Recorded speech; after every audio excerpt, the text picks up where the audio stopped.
Історії світу Вархаммер 40 000. Пришестя звіра. Епізод 2.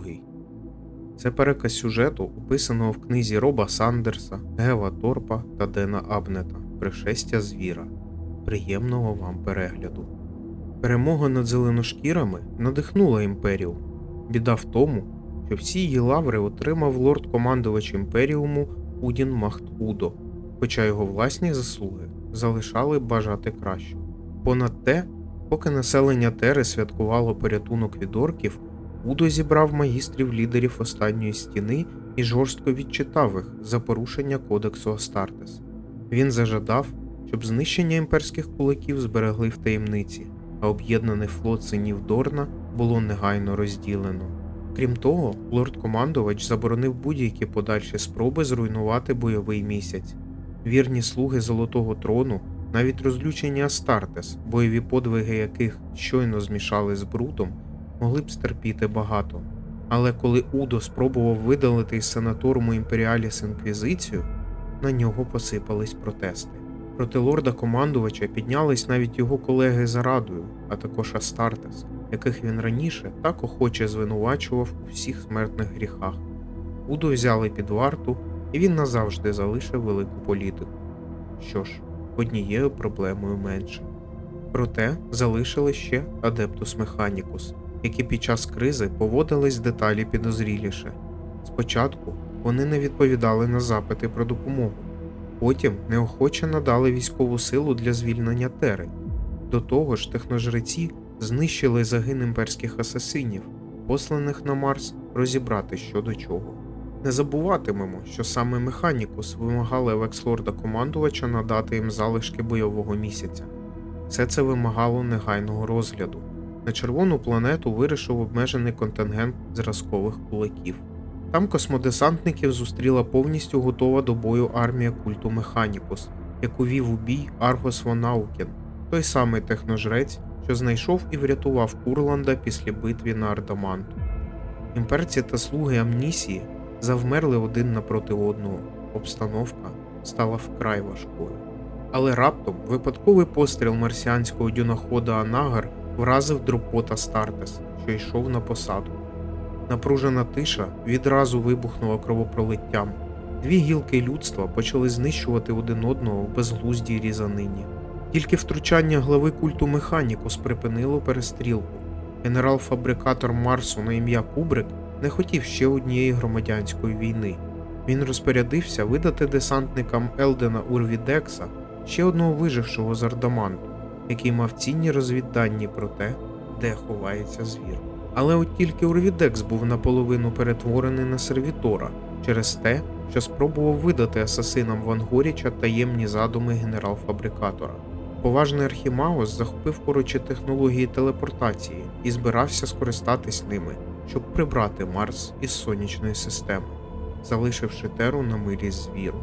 Але у світі останніх подій Кубрик, здавалось, змінив своє рішення і приєднався до антиоричої коаліції. Ще одну важливу таємницю видав інквізитор Верітус.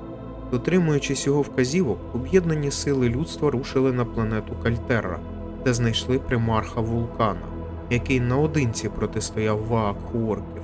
Пов'язаний клятвами примарх відмовився покидати цей світ до перемоги над зеленошкірими. Поплічники звіра зруйнували світ гравітаційним променем, збираючи його уламки в новий бойовий місяць. І доки союзники ціною величезних втрат стримували ксеносів, вулкан вирушив на завдання. За допомогою величезного молота він ущент розніс генератор променю, а разом з ним орочі будівлі на кальдері та її орбіті. При цьому потік енергії буквально розірвав примарха на найдрібніші фрагменти, але вулкан, який подібно до імператора був вічною істотою, через деякий час повстав з мертвих. Цілий і неушкоджений він приєднався до армії людства і походу на Уланор. Люди зібрали під своїми прапорами воістину вражаючу армію. До десантників Дорна приєднались бойові брати з інших генетичних ліній – ультрамарини, темні янголи, космічні вовки, саламандри та криваві янголи. Плюс піхота та роботи Механікус, імперські лицарі, легіо Титаніка, не кажучи вже про значну кількість гвардійців. Всі вони були готові до апокаліптичної битви за мир, де імператор колись уже відвоював галактику у орків. Настав час знову вказати зеленошкірим їхнє місце. Після прибуття виявилось, що орки перетворили колись пустельний Уланор на покриту містами густонаселену планету. Бібліарії космодесанту ціною власних життів з'ясували, де ховається звір. Багато хто з них впав у буйство від небувалого натиску енергії Ваак, після чого накинулись на своїх товаришів. З болем у душі космодесантники дарували своїм приреченим братам спокій імператора. Тепер шлях союзників лежав у планетарну столицю – Гаркагрот. Орки приготували набридливим юдишкам чимало сюрпризів. Після прибуття на Уланор агенту Officius Assassinorum вдалося з'ясувати, що вони, фактично підпустивши людей до стін Гаркагрота, діяли хитро і обачливо. Поки війська Імперіуму пробивались до столиці і безрезультатно намагались зруйнувати її орбітальними бомбардуваннями, усередині прикритого силовим полем міста ховалась справжня армада апокаліпсису. Там засіла орда мегаброньованих орків, кожен розміром з Варбоса, і прикривавих мегагаргант. А поза храму всю планету спрямовувала залізна непорушна воля, що стискає зеленошкірих у кулак, що змушує їх діяти як єдине смертоносне ціле. Завдяки їй орки заганяли імперців у пастки, під перехресний вогонь гравітаційної та псі-зброї, яка виходила за межі розуміння Механікус. Навіть гігантські махіни війни, титани, знайшли собі гідного супротивника в особі, здавалося б, нескінченної кількості гаргантів. Кожен подоланий метр, кожна секунда перебування на Уланорі коштувала атакуючим дуже дорого. На підступах до Гаргагроту смертю хоробрих загинуло половину гвардійців та кожен третій Астартес, але будь-яка жертва була прийнятною ціною за перемогу. Уланор виявився не просто небесним тілом.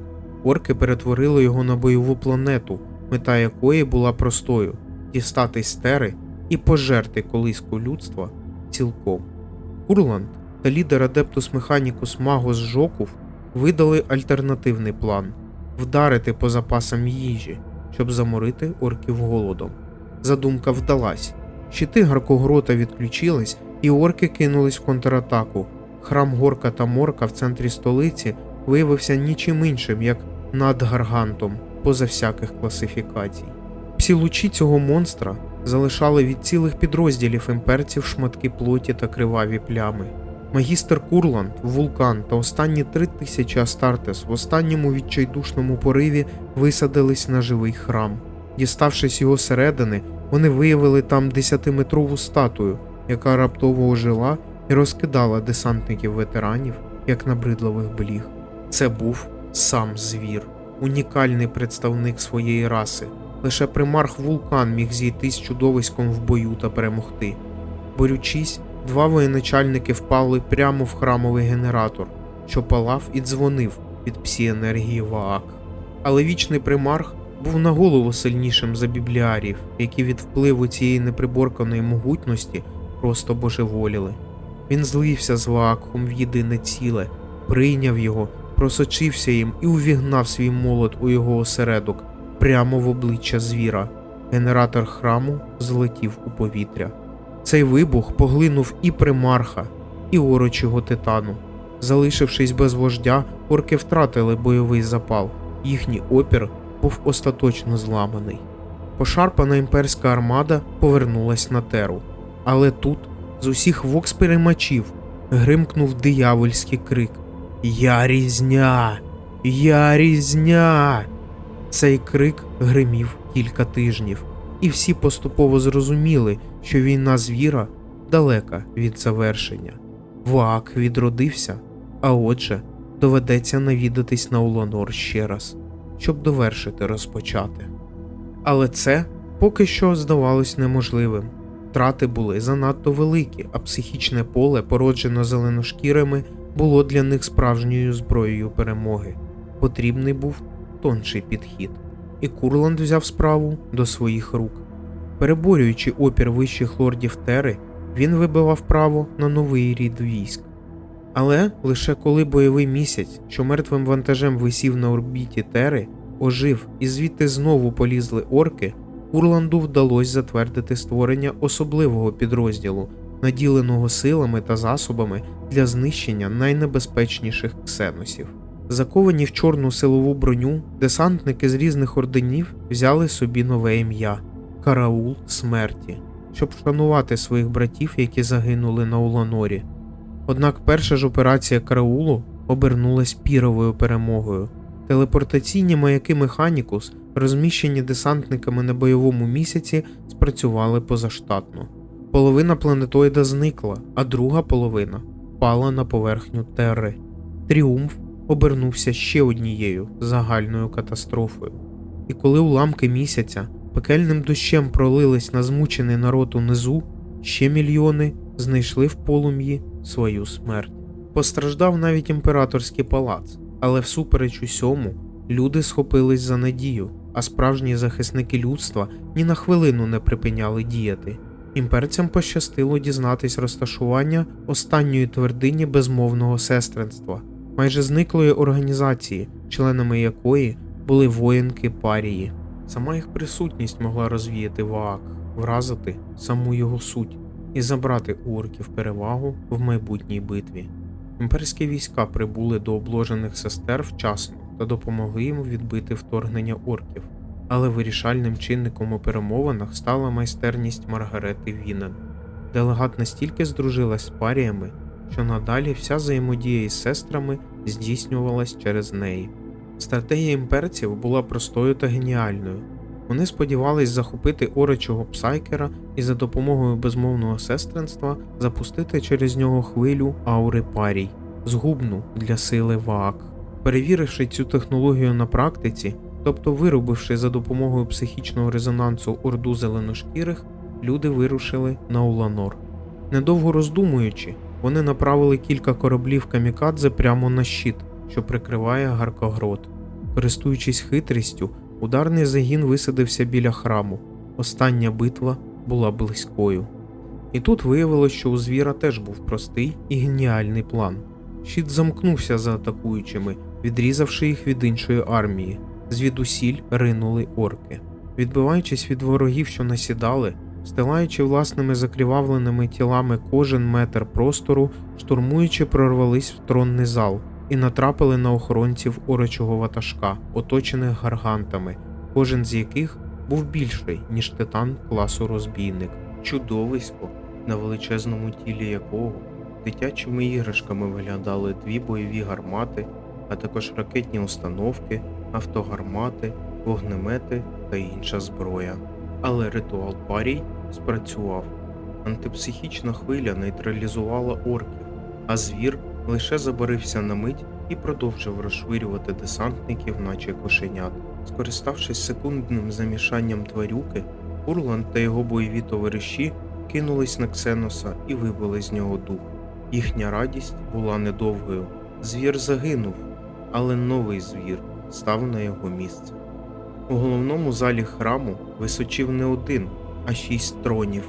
І звірів, найкращих представників своєї раси, виявилось щонайменше стільки ж. Монстр, що вижив у сутичці з примархом Вулканом, без особливих церемоній убив Курланда. Потім він розтоптав могутнього десантника в криваве місиво. Великий воїн бився до кінця, але був повалений. І тепер весь орден імперських кулаків остаточно зник разом із ним. Забравши тіло командувача, імперці поспішно відступили. Але ще одна поразка не означала зовсім нічого. Йшлося про виживання раси людей, та смерть мільйонів героїв були цілком прийнятною ціною за те, щоб Імперіум продовжив жити. На чолі імперських армій став ветеран Єресів Хоруса, магістр ордену зразкових десантників Максимус Тейн. Він негайно залишив спроби домовитись з лордами Тери та взяв усю відповідальність на себе. Насамперед, Тейн наказав відновити орден імперських кулаків заново, тому що найвірніші з вірних не можуть просто так взяти і зникнути, тому що синів Дорна не зміг винищити навіть архізрадник Хорус, бо саме імперські кулаки і є та перешкода, що прикриває священну Теру від будь-якої загрози. І так було, І так буде завжди, доки існує Імперіум.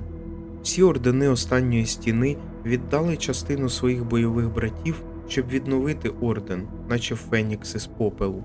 І люди Терри, не шкодуючи сил, вшановували своїх захисників, які, виблискуючи бронею імперських кулаків, проходили перед ними на параді. Ось тільки ситуація в Імперіумі була, як і раніше, критичною. Орки немов набули другого дихання і перейшли в контрнаступ по всьому сегменту Мусолар. Зеленошкірі знищили більшу частину імперського флоту в регіоні, поки його капітани вагались, що ж їм робити без чітких наказів. Багато космодесантників залишили коаліцію для захисту своїх доменів. З подачі еклезіарха Месерінга, що зник, кардинальні світи почали масово здаватись оркам і гинули один за одним. У цих обставинах Тейну залишилось діяти рішуче. Десантник при всіх розстріляв Месерінга, як зрадника та боягуза. Для третього штурму Уланора зібрали найкращих. Тейн особисто прийняв командування основним контингентом імперських кулаків та сестер Тиші. Магос Жокув вів у битву сили Адептус Механікус. Магістр темних храмовників Баемонт керував армією Останньої Стіни. Караул смерті очолював страж-командувач Асгер Ворфіс та Маргарета Вінен. А попереду всього імперського флоту величало йшла фаланга. Флагман імперських кулаків та найбільший корабель людства. Уланор зазнав навіть не орбітального, а астероїдного бомбардування, і на астероїдах висаджувались атакуючі. Здається, вони чогось навчились у орків. Удар десантної скелі перетворив Гаркагрот на руїни. Стратегія людей залишилась тією ж самою: проникнення до палацу, антипсіонічний вибух та знищення звірів. Втім, орки не збирались здаватись так легко. Флотилія імперців зазнала нищівної шкоди, а фалангу орки взяли на абордаж. Дві роти імперських кулаків на борту зуміли стримати ворогів, але їхні сили стрімко танули. Побиті та поранені у попередніх боях воїни Тейна знову пробились до тронної зали. Орків довкола храму було так багато, що імперцям довелось буквально вичавлювати собі коридор антиваак резонансу. І так, у слуг імператора залишився єдиний живий Орочіпсайк. На карту було поставлено все.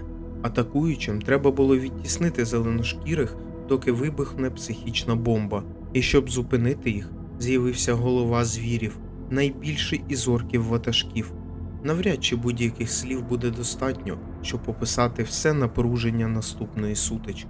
Великих розмірів тварюка та його гвардія вирізали вимотаних людей, але ті не здавались і стримували лють противника, якого, по-хорошому, мав би вбивати Титан. Шляхетний лорд-командувач Імперіуму, магістр Максимус Тейн, став проти багаторазово сильнішого супротивника і ледь не повторив долю Курланда. В останню мить, коли жити йому залишилось не більше кількох секунд, безмовне сестринство зробило свою справу. Таємнича сила парій викривила поле Ваак, і воно завирувало, закипіло, а потім рознесло голову верховному варбосу орків. Цього разу остаточно і безповоротно. Людству вкотре вдалося вижити в цьому злобному, холодному та байдужому космосі, як завжди. Ось так, другий раз за 1500 років Імперіум переніс спустошливу трагедію. Ще більше технологій було втрачено, ще більше світів втратили назавжди. І вперше за всю історію Імперіуму з'явився новий узурпатор. Хто? Та хто ще, як не старий хитрун Драгон Ван Горіч. Грандмайстер асасинів твердо вирішив, що влада над державою більше не повинна належати слабохарактерним лордам Терри, які завжди гризуться між собою на шкоду загальному благу. Розігравши витончену комбінацію, асасин просто вирізав сенатором Імперіаліс, посадивши в порожні крісла своїх безвольних маріонеток, і став правити з-за лаштунків. Але це вже зовсім інша історія. Ось і все. Дякую, що дивились. А щоб вагомо підтримати нашу з вами спільну подорож до зірок, ви можете надати фінансову допомогу за посиланням в описі. Також поставте лайк, коментар та підписку на канал. До побачення в наступному відео.